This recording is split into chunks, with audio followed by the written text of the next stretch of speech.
So, hello everyone and welcome to Midgards Knives. Today we're not in the workshop or anywhere else. Today we're in Richard's garden. Hi everyone.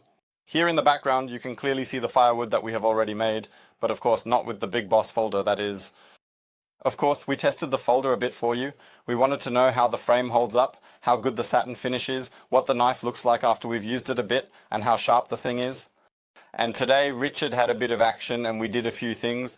So we definitely did some battening, what you really shouldn't do with such a big folder, but we just tried it. This is the piece, the big boss folder. This is a collaboration between PMP and Midgards Knives. That means I did the design, this time completely for a change, but the blade design is from PMP, and I got to take inspiration from their fixed blade knife. So there was a fixed blade years ago. I think I gave it to you once. It was a gift from Patrick, and you liked it so much that you immediately made a folder out of it. Exactly, and the fixed blades are also coming soon. There are now 3 large fixed blades coming, practically matching the folder, or the folder matching the fixed blades, however you want to see it, in 1 centimeter thick Sandvik steel. So it's going to be really brutal, in 3 different sizes. One blade, I believe the smallest is 12 centimeters. So this is going to be really brutal. But let's get back to this big boss folder. As you can see, we've already got a few marks on it. Well, actually, I just tried to clean it, but you don't have that much time. However, it does have a few signs of use.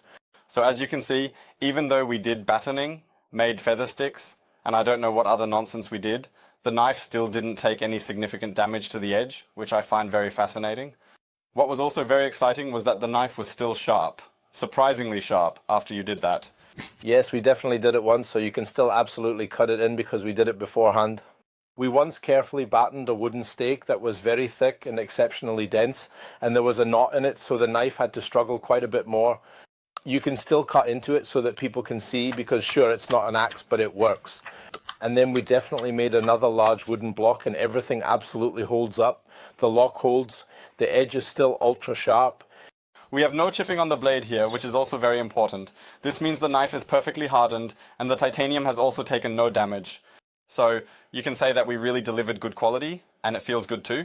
You can also use it well in a forward grip. You can, for example, fan out sticks or do something else with it. But for such a big folder, it's pretty cool. Of course, there's a lot of titanium in here. I don't even know, how much does this thing weigh? Do you remember? 750 G. Approximately 750 G for a regular one. So that's why they come in the pouch, because most of the boxes were unfortunately damaged. And now, as you can see, we have them in bulk, unfortunately. Yes, we transferred them into the pouches you still had. Patches into the pouches you still had. So, let's briefly go over the details. Here we have fine jimpings in this area, so you can hold the knife in a forward grip without slipping. There's really a lot of space. Even with gloves, you would have plenty of room, I would say. Who does not have space for that? And you can really do fine cutting work with it. Then we have a really well executed hollow grind here. You can see it in this curvature, I would say. And up front we have a convex grind. Then we have a really nice fuller here. And then we have some stylish jimpings, which also have a really nice angle. Of course, we also have a really massive titanium handle. Handle scales with natural steel inserts, so the thing really performs. All our knives have titanium. But tell me something about the steel insert. It's a bit special, isn't it? It's customized. I don't know if you can see it, but when you take a closer look at the knife later, the steel insert goes all the way into the handle. So up to the ricasso, almost. Yes, it goes up to the blade's root, and this part here, that's why it has this groove. The ricasso, nonsense. The steel insert runs into the blade here and holds everything firmly in place. This means that when the frame lock engages, it locks here, and then the steel insert goes in up to this point. This makes it impossible for the thing to open and close unintentionally. And so we have some really solid stability in there. I think that's really awesome. I'll try to catch it again. I think here, if we film in here, you can see it. Regina, film in here. Down here, there, then you can see it a little bit. So this is also due to the heavy blade. That's why you designed it this way. I don't know, you can see anything there. And then the frame lock moves up and locks really hard into the blade, practically into the slot of the blade's root, just to make that clear again. That, of course, gives the thing double stability. Yes, and we had never done that before. We tried it out this time. And it really worked out with this knife because it's a real beast. And we wanted to stay within the normal folder range. Somewhere it goes normal. Normal? Dirk, what do you consider normal? Well, I don't know that either. Then we have here, back here we also added some cool jimpings and a kind of pry bar, I would say, where you can leverage something. So spreadable, a kind of spreadable. It's a kind of pry bar. And then, of course, it makes sense if you use the knife like this for prying, you can place your thumb here and get a really good grip. and then you can move something around, let's say, without slipping off right away. Similarly, here you have coarse jimpings and a few jimpings on the jimpings, so that when you grip it from the back or chop with it, which you shouldn't really do with a folder, but if you want to do it anyway, you won't slip. What we've also done is hollowed out and milled the inside of the handle scales. When you go in here, I don't know if you can see it now, but the inside area is milled out like this. So, well, you can't see anything. You can't see anything. All right. But definitely shine the flashlight in there again. In any case, inside the handle scales, we have some milling. And so it's like that to make the handle a bit lighter. But the thing still turned out relatively heavy and massive. What length do we have? Blade length. Blade length, I have to check. I don't remember that off the top of my head. From the year 2001, we have approximately, more precisely, exactly 12.1 centimeters in total. The blade height is almost 5, I would say. About 4.8 or so, approximately. We can also check the overall length, which is approximately 30.5 in total. This overall measurement is crucial. 30.5, and the blade thickness, what do we have? 5? 6 mm, 6 mm 5. Okay, that's out of the question. No, and here we have a total length of 19 centimeters when closed. You won't believe it. It fits in the pocket. I'll stand up so you can see it. So my jeans fit it perfectly. Look at this. Do you have especially large pockets or normal pockets? Yeah, I have especially deep pockets. They go down to the knees if you're really tall. You can even make a sword disappear in there. My pockets are open at the bottom. So you mean this can be used as an EDC? These are standard jeans. It's a regular pair of jeans. So of course it's nonsense. If Regina says it, it must definitely be true. Actually, you can still handle the knife really well. So for me, it's not a problem. I've been carrying mine around for a few days now. I find it surprisingly comfortable. And as I said, I would use the knife. So we don't have any opening aid for a thumb pin or anything like that. It's also not really a flipper. You can't really flip it open properly. It's difficult. Someone will manage it, but not me with my finger acrobatics, not with my thick sausage fingers. And you should always use 2 hands to open and close it. So in terms of regulation, it's a bit like the Praetorium from Medford or the Viking from us. You should use 2 hands to open and close it. Of course, you can flick it open if you really want to. Yes, but that's not what this thing is actually meant for. You can try it out.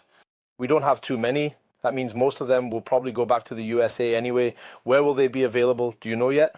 So they will be available in your shop. Yes, but we are not in the USA. So in the USA, at Gogan USA, also, no, I definitely know Gogan DLT Trading will have them. White Mountain Knife will have them. Atlantic Knife, yes, PMP has them. Midgards USA will also have them, and of course we will too, along with a few German dealers. We have knives. Knife World also has 10 pieces. Mercenary Knife Shop also has a few. We don't have that many. We have 500 pieces. So most of them went to the USA. That means, of course, it's really a knife for knife enthusiasts. And the collaboration was also a bit because it fits well together. Maybe we'll do more collaborations soon, like with the Titan, where you started by laser engraving your special pattern on it and people liked it.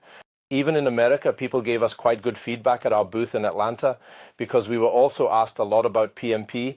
And well, many are already waiting for this. It is a collector's item, a piece for enthusiasts. I don't know. Are they actually limited to 500 pieces? So there's even a number on it. I now have no 165 out of 500. And I think, should we restock? No, not in that execution. Definitely not, I would say. Well, it was, of course, something extraordinary again. And yes, indeed, we have limited them. They are numbered. Of course, it should be mentioned for those who might complain when they see the prices in the shop, because they are available immediately. 2001. Yes, this thing costs 500 euros in retail. That's just the way it is. Of course, it's a heavy knife. There's a lot of titanium in it, and it naturally has an extremely high build quality and is very elaborately made. And with its size, we couldn't make the price any lower. So many have also asked, we already had a discussion with the Metal Complex about this. He already introduced it and he liked it. Why can't we use a different steel? The problem is that it is now actually satin finished, polished. So it's not mirror polished, but it's already at a point where with the powder metallurgical steel in that size, you end up with similar prices. Yes, but I would say it's actually a different powder metallurgy steel than the one we usually use. Indeed. So when asked about Magna Cut, we then end up with prices like the Alpha Beast at Euro 800, 900. That's just too much for everyone. Yes, that's why we had to make a compromise there. Well, it's naturally clear that with this size, it will obviously accordingly be expensive. And that's why we initially made only 500, because we thought, A, it's a big knife, and B, of course. Anyway, We don't want to justify ourselves because you did something like that. In any case, when is the release? Wednesday at 6 p.m. Wednesday at 6 p.m. The 17th then? The 17th, because we will only upload the video tomorrow. You will upload it tomorrow at 6 p.m. The video will be uploaded tomorrow at 6 p.m. So today is the 16th. Today is the 16th, and then you can buy the knife immediately in all shops. And once it's gone, it's gone. So everyone has to decide for themselves if they want it. And you didn't bring the special variant that you have? I didn't bring those either. We'll show them again in another video. There's another one that's a bit colorfully flambéed like you did with the Valhalla earlier. Yes, but those are unique pieces, and we'll sell them somehow. And if you're wondering why the dogs are lying here, it's because they have the right to be here. This is actually the couch where they are allowed to lie out on the terrace. That's why we have them here now. They are allowed up here. I also think the satin finish is really brutally done on this thing. Yes, it's almost a mirror polish, but of course it's not a mirror polish because that would have made it even more expensive. And I was, of course, surprised that the blade didn't scratch so easily, even though we really dragged it through the dirt. So he really wiped it hard. Well, we did that with the kukri too already. All right, we won't do that with the full piece now, of course. You can quickly lay it here again for a size comparison. Yes, I'll put it down again so you can see how they are. And of course, here is the group knife full piece. Now you can see why it's called full piece. Ha ha ha. Yes. All right, that's basically it, right? That's pretty much it. I can still say something about the clip. It's super flexible here, feels really good. Even a belt would fit through it. You could even fall asleep with it on your belt, I'd say. For the people who just tuck it into their belt. There are many who do that, and I also like to do it from time to time. And this is how the good piece looks. Of course, very spacey, no question. And as I said, here with this groove. So yeah, it's a huge thing. 2001. All right, let's wrap it up. Do you have anything else to say, Richard? No, we're just waiting now. We still need to put it in the shop, take pictures. We still have work to do. It needs to be in by 6 p.m. tomorrow. Yeah, I definitely think it's super cool. So leave us a like and subscribe if you enjoyed the video, and let us know in the comments what you think of this thing. And hit or not, whatever. So bye-bye. Bye.